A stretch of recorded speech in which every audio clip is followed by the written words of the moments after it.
is your next presentation on digital footprint. Well, thank you very much for that lovely introduction. So we're going to talk a little bit about digital footprint. Some of the things that have already been discussed, we have in our presentation as well, so we'll kind of skip over those.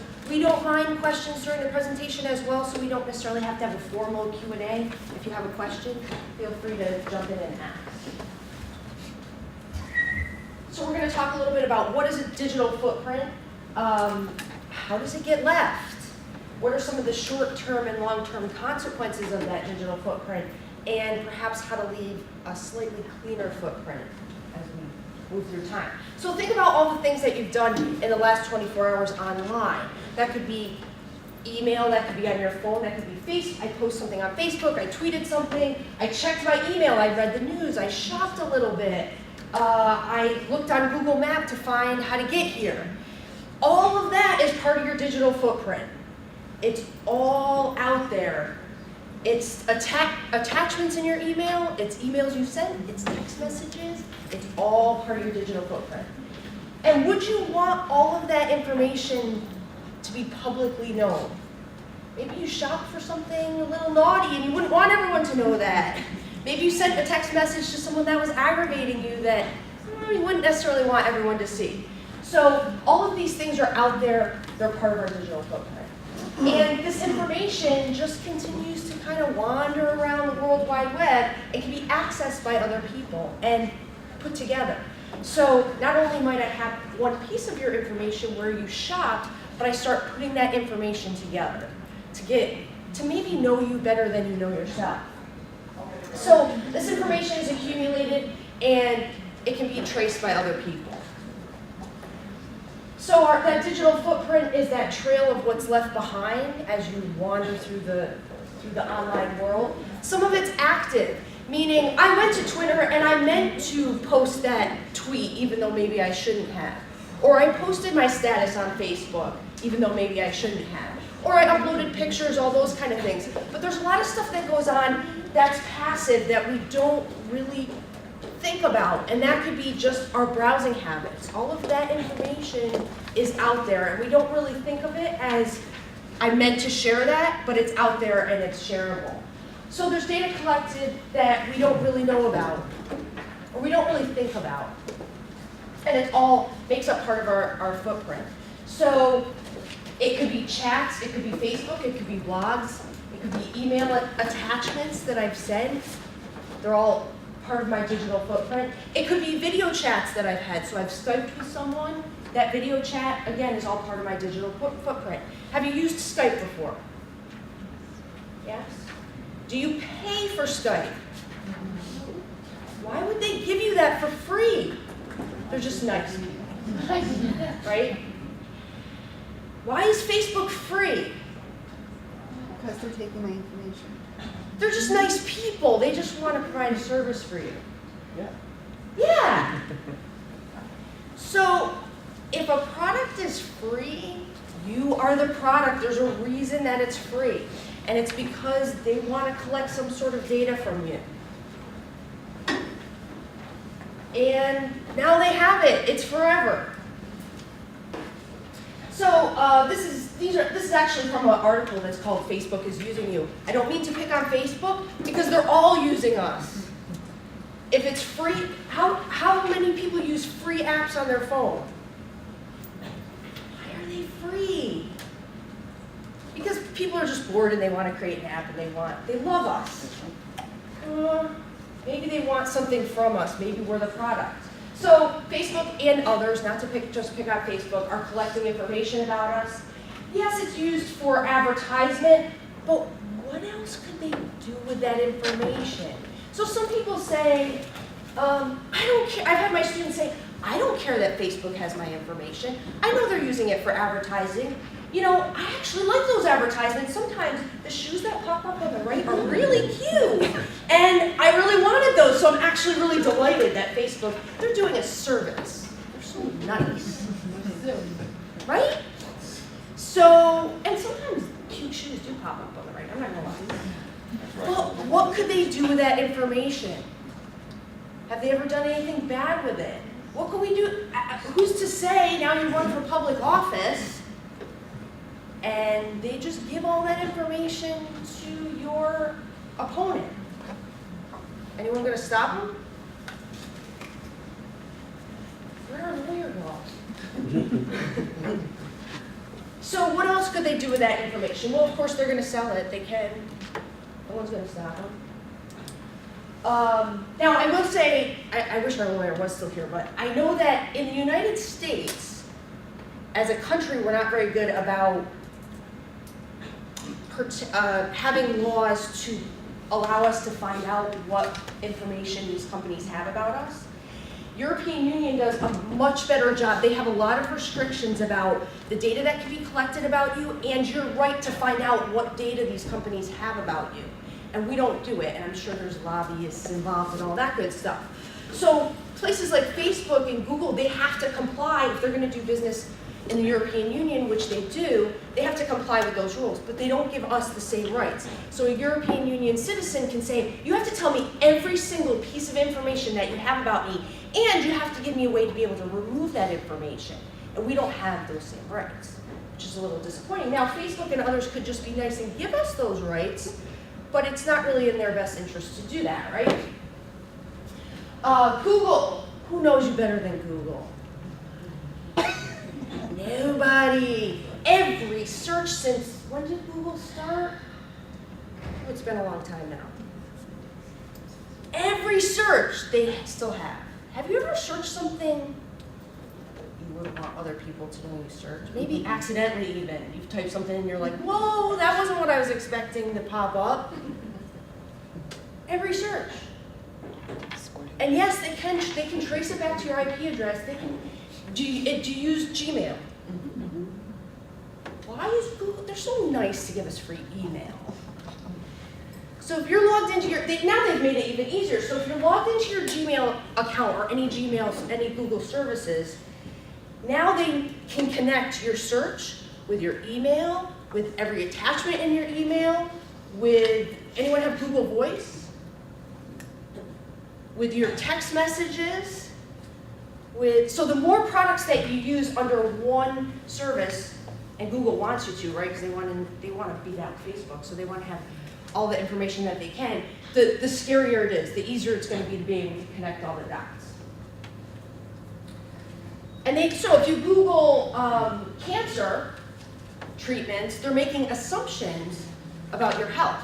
Now it might be someone else's health that you're interested, or you might be a researcher and you're researching this, but they might make certain assumptions about, this person is unhealthy. There's a plugin, it might have a different name now. It was called Collusion. It might be Lightbeam now, but if you Google this, you will find it, and it's a plugin for your browser. And what you do is you install this plugin, and then you just browse the web like you would normally. And you can go back, you can keep going back to this. And what happens, I know this looks like just a mess, but what happens is it starts connecting the dots. Every time you go to a website, it will then show you the other websites. So if this was a live page and I could hover over it, it would show me the other websites that it has sent my information to. So as you browse around the web, you go to a website, it's sending information about you to other websites, which is always kind of troubling. So as you browse around the web, this will show you who it's sending your personal information to, the other third-party sites that it's sending your personal information to. So all of this is collected, and so you're not just browsing anonymously on the web. This data is collected and sold.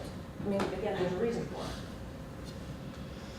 And don't think, well, I just won't tag myself on Facebook. Well, now we have facial recognition. Don't worry, we'll just tag it for you automatically. And thank you people for doing the work for us and identifying who these people are. So now when pictures get uploaded, so have you seen this screen before where it asks you, who's this person? Who's that person? Do you say, oh, I'm happy to tell you that it's my mother. It's my friend. I think they force your hand on it if you use a location that you haven't been on before and it's not sure, you need your password or something like that. The way of the security check is that we have you identify people. Have you done this? So it asks you, yeah, it's the security check. They're doing it as a service, but really you're helping them in their database of identifying people's faces. You're welcome. So, and don't get me wrong, I have a Facebook account, so I'm not. I'm part of the problem too. So, yeah, we can automatically tag people. This is terrifying. So students are taking pictures of themselves. We know. I mean, we post stuff we shouldn't post, and maybe too often. A student, I mean, this is just the world that they live. They don't live in the world that I'm so glad. First of all, I'm so glad I'm not a school administrator, I have to say. Bless you all. But I'm so glad this stuff wasn't around when I was their age, because I have no idea what my digital footprint would look like. I'd love to think it would be okay, but I was kind of dumb and gave in to peer pressure and all of those other things. So I just don't know what mine would look like. And you know, with the lawyers here, I was thinking to myself, these students are gonna all end up with criminal records. And if that had been their behavior's not different than our behavior. We may think it is, but it's not. It's just that the medium it's just too easy. And you know, there's a couple pictures around maybe. Of course, now people scan them in and put them on. Thank you. I thought that picture from the 80s was gone, but thank you, Throwback Thursday. If I'm going over, Jamie, by the way, cut me off, because I'm not sure how I am on time. I could talk forever.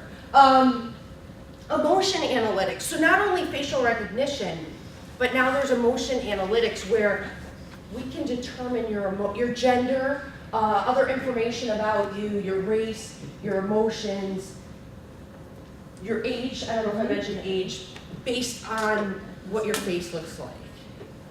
So, you could be looking at an advertisement, and I can capture your picture, and this is happening. Places are doing this. They capture your picture so that they can see your reaction to the advertisement. Did you like that advertisement? Are you smiling? Are you like...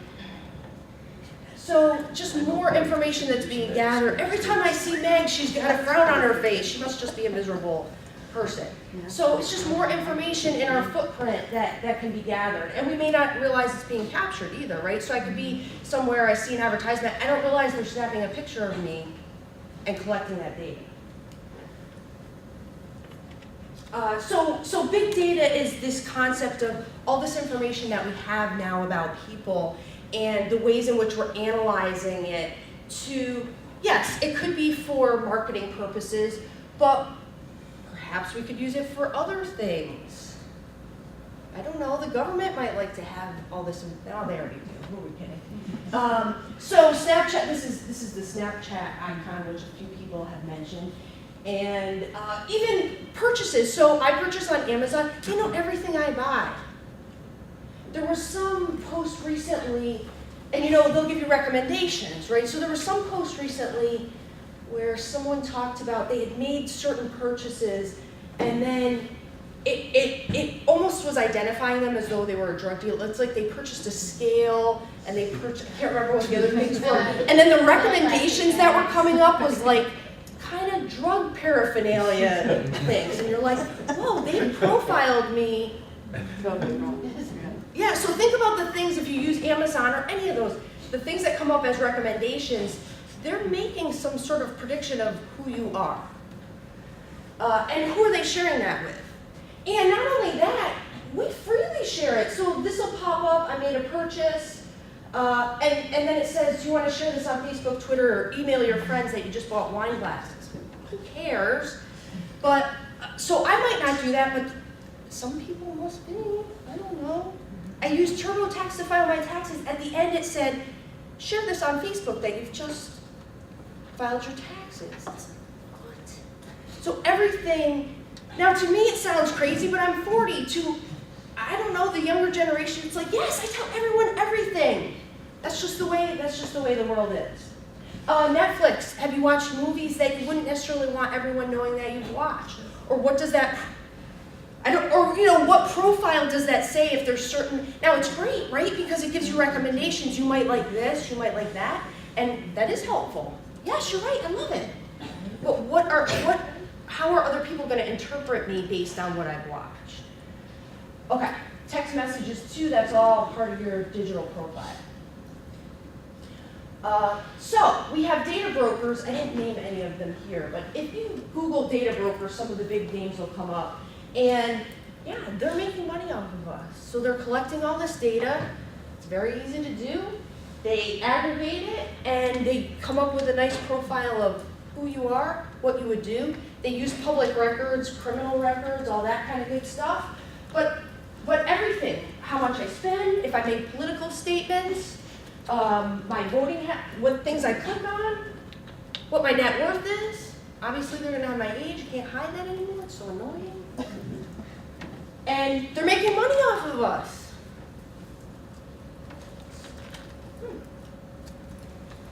So privacy, so this generation will not know privacy. It makes me sad, actually. But they won't even know what they're missing, really. It's over. The party's over. You can't, these people are sunbathing. Is there a reasonable expectation of privacy? Well, no, you're out in the public, right? But now Google Earth comes by,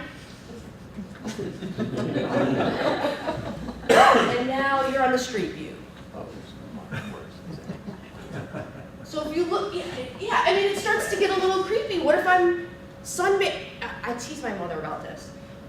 She has an outdoor shower at her camp. And she goes naked in the, we're getting taped, I forgot. Sorry. She goes naked in the outdoor shop, part of her digital footprint now. You're welcome. She posts pictures of me that are terrible, by the way. I mean, I just don't look good. So she goes naked in this outdoor shower. Now, it's private. She doesn't walk out to it naked. She's got a robot, she goes in. But so I often tease her, and I'm like, Google Earth is gonna come by, and they're gonna get a picture of you. And I sort of say it jokingly, but it happens. I will not use it, by the way. I just refuse. She thinks I'm paranoid. Fine, I am, but I'm not doing it. And they have pictures of people sunbathing on the top of a rooftop sunbather. You might go topless, you might go nude. You think it's private, but yep, now you're on Google Earth. Oh boy, okay. Everything is recorded. Now, I don't think I got any, I'm sorry if anyone knows anyone in this picture, but, so, good old kegs and eggs. I don't know if they've quashed this yet, but, yeah, people behave badly from time to time when you're a teenager, as an adult too. But everyone has a recording device now, right? And now we can identify you and actually prosecute you. Thank you very much. And now, will it only get more so this is Google Glass. Now, not only do I have my phone, but now I might be a wearable. Now, you don't see a lot of people wearing Google Glass right now, but what about in a couple years? And will it be smaller and less, so maybe I would have it right here and you'd have no way to know. So how are you supposed to, bless your hearts, I don't know how you're supposed to manage that. Or it's another wearable, like they're doing watch ones, same thing. So, again, privacy is a thing of the past. We already kind of covered this in the previous one. I'm sure, unfortunately, you know about sexting and the tragic results that it can have. You also, I know a few people have mentioned Snapchat, and so how does this alter our behavior when we have this perception of a limited amount of time? So, yeah, if I put it on Facebook, it's going to be out there for a while. But I can lift my top and take a picture and do Snapchat. It goes away. You'll just see it really quick and then it goes away. No, it's on servers. It's out there. You can absolutely you can screenshot it. So it never, ever goes away. Dumbstruck, do you want to mention? Has anyone heard of Dumbstruck? Have you heard of No, Dumbstruck? Dumbstruck is like a Snapchat, but it will record your response. So same thing, it's temporary as far as the user, not temporary what is stored on the server. Right. Yeah. So I could take a picture of myself and I send it to you and it shows me your reaction. So I can see your reaction. Yeah, fun. It's all fun stuff. And this was mentioned, or at least a version of this was mentioned earlier. You know, these high school conventions, there's college ones, they're all out there. They're anonymous. I still have to send this to whoever's managing this Twitter account. I'm sure at least most of them, unless you're really clever and you're getting temporary email, most of them could be tracked back to you if we had the wherewithal to do that. But again, how does the perception of anonymity change our behavior? So even if I had a little bit of self-control, if I think I'm anonymous, it's all out there. So what percentage of US toddlers, so we're talking under the age of 2, do you think have their own social networking presence? I heard 90. Yeah, if it was like 5%, it would be very interesting, right? All of them, it's done for them. Well, this is the problem, yeah, It's done to them. 92%. 92%, right? As soon as your mom is standing there pregnant, they're taking the pictures, right? If you have a pregnant friend on Facebook, it's like, yes, another day, yes, I'm still pregnant, I'm on my way to the hospital now, I'm giving birth right now, there might be pictures of the birth, there's sonogram pictures, it goes on, and it's not just there, it's email. The email is not private. We think it's private, but that information is out there. So the emails that we're sending to each other about, I just had a baby, text messages, same thing.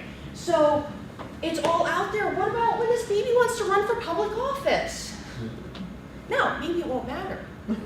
20 years from now, everyone's gonna, right? So it'll just, I don't know what it'll be like. It will be interesting to say the least. Oh, so now, Okay. Now, we'll segue into why does this matter? So we have this accumulation of information about us.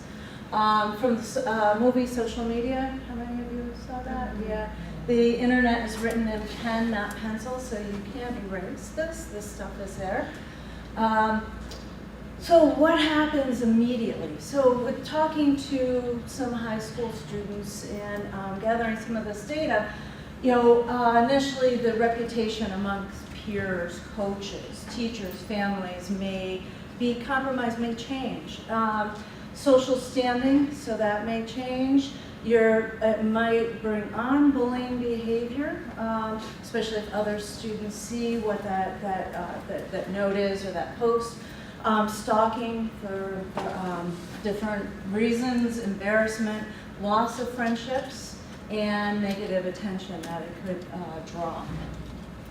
So short-term consequences, so that's what happens immediately, but then the short-term consequences, which they might not be really thinking about depending on where they are, but certainly by their junior year, they're starting to think about what am I going to do after graduation? Now what? What's my next part? So that could involve college, employment, the military service. So how does what they're doing impact those future goals that they might have?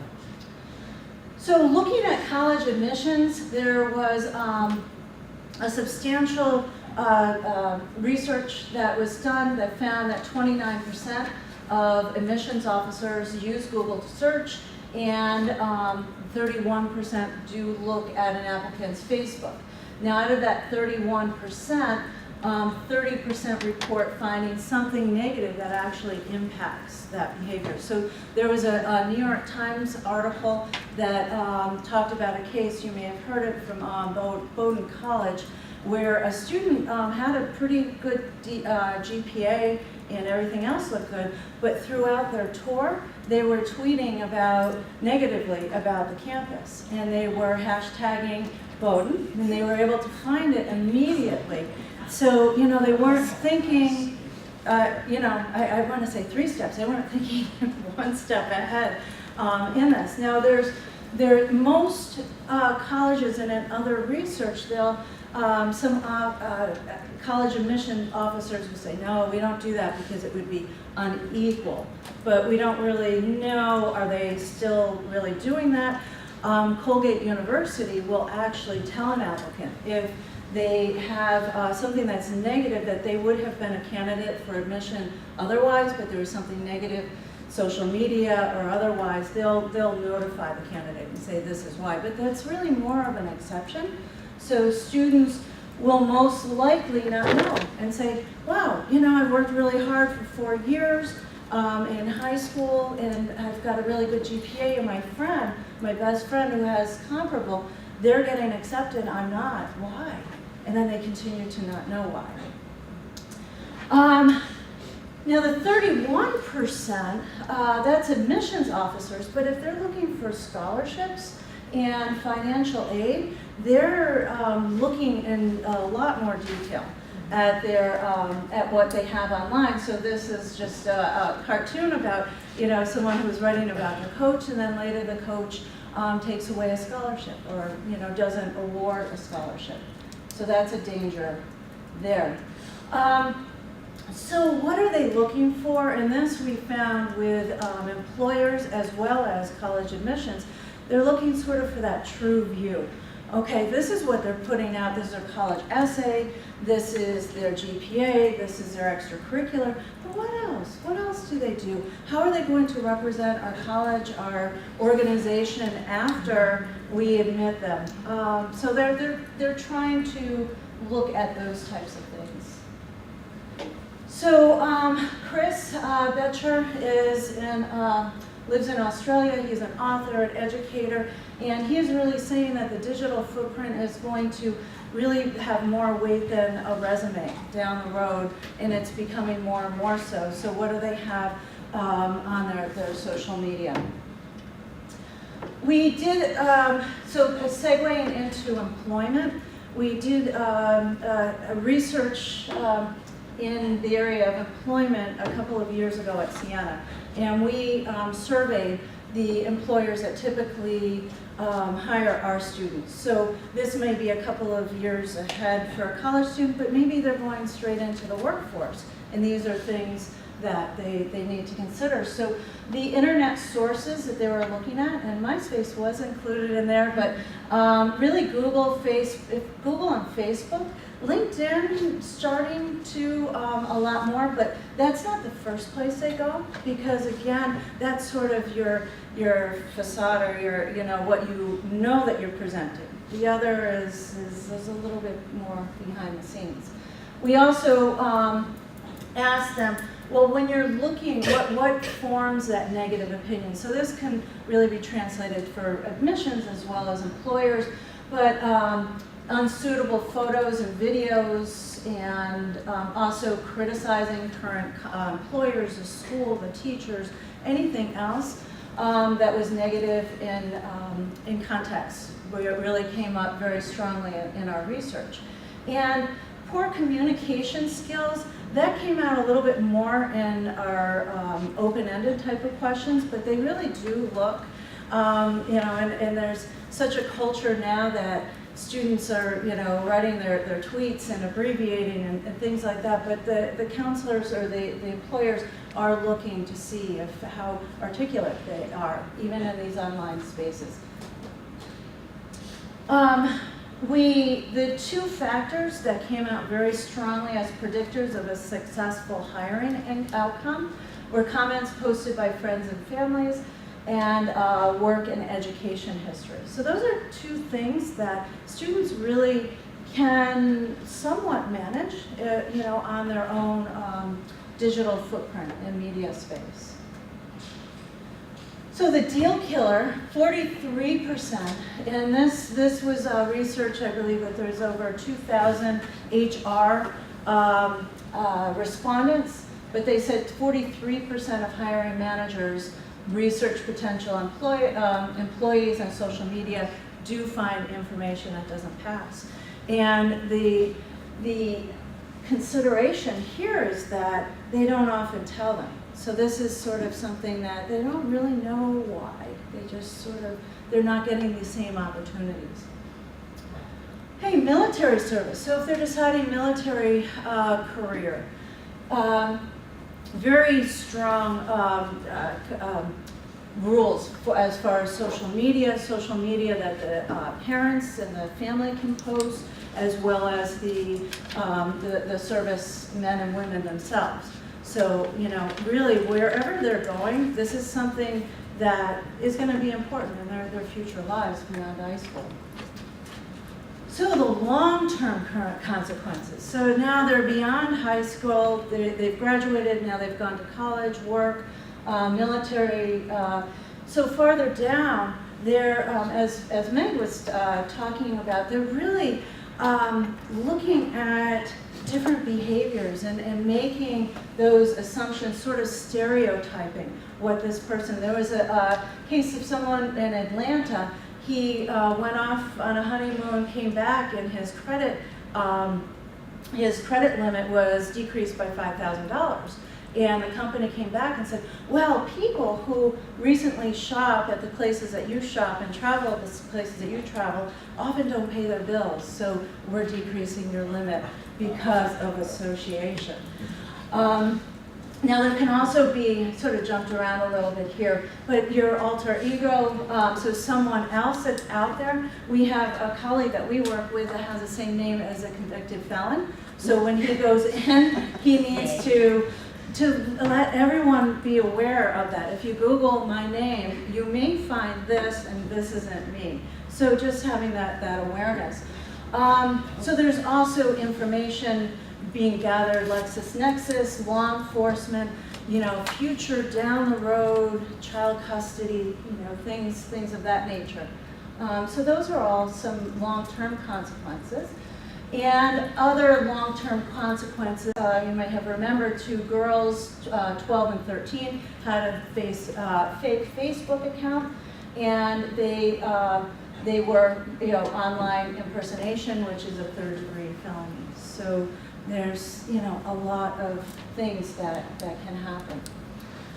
So continuing, so what do we do? So here we've got this digital footprint that's being formed, and then we have all these consequences. But yeah, what do we do about this? Whoops. Oh, there we go. Okay, so first of all, finding out what the mark is. So Googling your name, so knowing what others see when they search for you.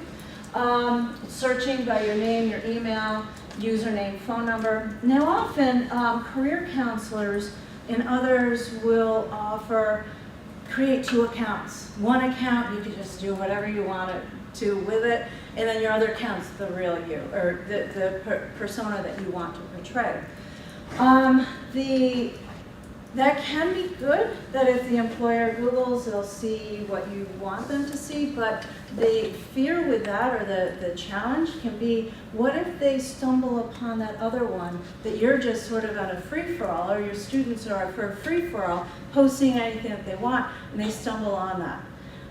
Then they're seeing things that you might have wanted to really hide. So, and employers can get in a variety of ways. There can be alum, you know, in the college situation, there can be alum that are working for the organization. They say, hey, do you know this person? And then they get in and they can see a presence that they may not want to be seen. So really, you know, just looking at your identity as one, whatever can be found. Scrubbing digital identity, there's a high school in Brookline, Massachusetts that actually has their juniors as part of their curriculum scrub their digital outline, so they are identity. So they sit with each other and they look and they say, okay, if you were an employer or you were college admissions, what do you think? What would your perception be of this person? Is there anything that you'd change? Maybe that picture in the party that was just so much fun. Maybe the college admissions folks may not agree. So what do you think you should take off? And that starts a good peer discussion. So think before you're posting. So depending on your grandmother or maybe your priest or your employer, would you want them to see it?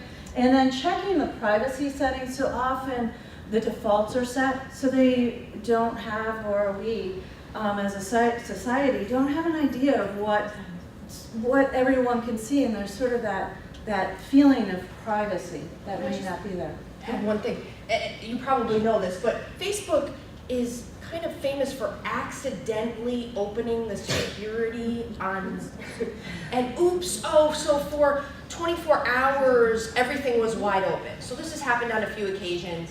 I'm quite certain it's not accidental, and they let companies know it's going to be open during this 24-hour period, gather as much data as you like. So you have to, so yes, we tell students, check your privacy settings, control them, but don't feel too secure in that, because it could be opened at any time.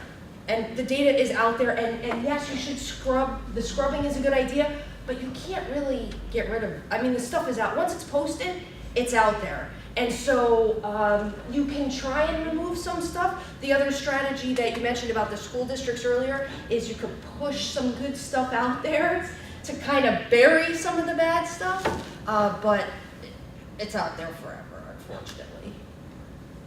So sorry, I got Nope, that's fine. Yeah, to really continue what makes note, you're never anonymous. The internet is forever, it's in ink, and deactivating your account doesn't really help, because that information is out there. So what can you do in really building on highlighting interests? So really trying to form a positive social media footprint. From a sophomore high school student, uses My Mom Follows Me as sort of a way of getting around some of what might be expected to be posted. Tell people around you, no social media for this, phones away. Turn your LinkedIn profile into a portfolio. So we have our students at the college level have LinkedIn accounts, but it can be, we find, is a great opportunity for students to become familiar with how to build a professional social media presence, and can be helpful in high school students just knowing that it's out there, and they could start building, and it's that portfolio that can carry with them. So what can parents do? Googling your children's names, just seeing what's out there, discussing privacy settings. So that is, if they come, I know we talked about some meetings that parents aren't attending. Encourage social network connections. I have a teenager, I know that that's not always possible, that they don't want you maybe in that space, but you could sign up for the account, see what you can see as an administrator as well. Reviewing social media pictures. Every once in a while, I just show my son, I'll say, what do you think of this one? Do you think, what do you think of an employer? What would they think? What would college admissions? Neighborhood watch, children knowing sort of the ramifications, they can sort of watch out for each other. I've seen that happen as well. So as educators, again, this positive social media, serving as mentors, showing them what that looks like. Education, the implications, and also the relationships, fostering the relationships where children feel safe, and alerting adults as soon as possible if these things are occurring. And then the grandparent test, if they're looking over their shoulders to see the social media, would they be okay? So, before presenting, it's a good thing to know your audience, right? So, what we did is we found that this is a breakdown of those folks in the room. So so this was having your names, based on just your name. Just your name, and we were able to find titles and locations, and for most administrators that information is public. But I do have to say that everyone did have pretty good security, so we had to dig a little bit. We had to work a little bit harder. But that's just an accumulation of hobbies and schools. There's a lot of alums from College of St. Rose. I am as well. So, so there are quite a few. So this again captures those folks in the room and your digital footprint. So I'll leave this up just a little bit for you to see. Find out where you sit. I'm sorry. Now next we have pictures of your children. But for some of you, we could find pictures of your children and your spouse. And Yeah, that's, we decided not to. no, please. Okay. So in summary, for, as a society, thinking before we post, some of the other items, could someone interpret this? Am I showing a bad side of myself? Revealing too much? Could someone feel disrespected? Am I posting in anger? And who might be able to read this? And who do I care if they read this? And immediately it might just be the social peer group, but that quickly extends to folks that can really make a difference in their futures and successful futures. I think she left, but the woman here said something that did make me laugh, and it's so true. And it's, if you plant corn, you're going to get corn. And part of it is too. And I feel sorry for you guys, because it is the parents. If they're willing to post off the wall things, why wouldn't their children do the same thing? So. I wish I had a magic, telling them this is going to affect you down the line. Yeah, okay, who cares? You don't think that far ahead. So it's such a shift in the way the world is, and chasing the technology in I believe in both of our opinions is just never going to solve it. You're just constantly chasing and spending a lot of hours chasing the technology. There are ways, and these are things that we're interested in our research, is there are ways that the technology could block things if they chose to do that. The technology, this is not super sophisticated technology. I mean, certainly they could block certain words, they could pick up on certain behavior that's going on. The question is, are these sites going to be willing to do that? Well, and also Syracuse University now they have a major in big data. Mm-hmm. It's a whole new curriculum for their iSchool. And so they are training our high school kids now as graduates to do this. So it's not only for marketing. Nothing, one of the quotes I read was, nothing on the internet is free. You're being sold every minute of every day. Yep. We are the product. We are. And we think of it as free, and we didn't really question it, but nothing's, if they're giving it away for free, there's a reason. There's a reason. Yeah. Yep.